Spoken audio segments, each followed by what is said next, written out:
गोलू एक छोटे से गांव में रहने वाला एक नन्हा लड़का था।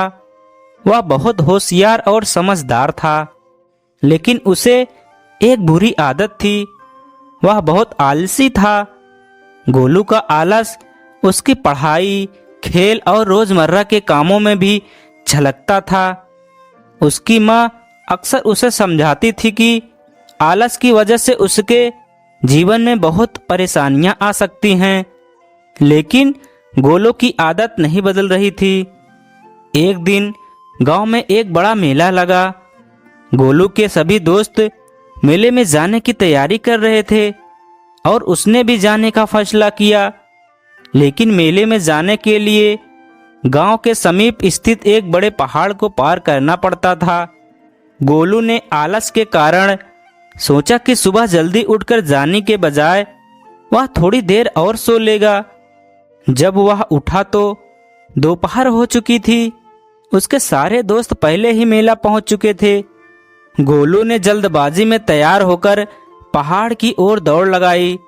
रास्ते में उसने देखा कि एक बूढ़ा व्यक्ति अपने खेत में काम कर रहा था। बूढ़े व्यक्ति ने गोलू को बुलाया और कहा, बेटे, इस पहाड़ को पार कर मेला पहुंचने में समय लग सकता है।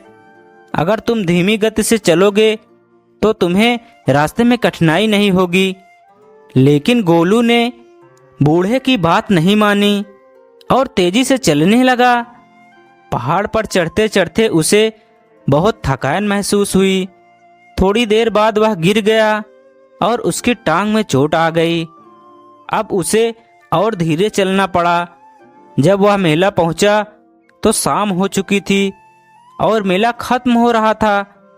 उसके दोस्त उसे देखकर हैरान रह गए और बोले, गोलू, तुम इतनी देर क्यों आ रहे हो? गोलू ने सिर झुकाते हुए जवाब दिया, मैंने सोचा थोड़ी देर से चलने में क्या गया, लेकिन अब समझ आ रहा है कि आलस कभी भी अच्छे परिणाम नहीं देता। वह उदास मन से घर लौटा और अपनी माँ को सारी बात बताई। उसकी माँ ने उसे समझाया, देखो बेटा, आलस करने का यही परिणाम होता है। अगर तुम समय पर उठ जाते और जल्दी तैयारी कर लेते तो तुम भी अपने दोस्त के साथ मेला देख पाते। गोलू ने इस घटना से एक बड़ा सबक सीखा।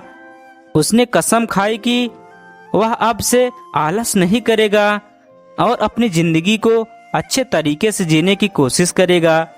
उसने अपने रोजमर्रा के काम समय पर करने शुरू कर दिया और अपनी पढ़ाई पर ध्यान देने लगा।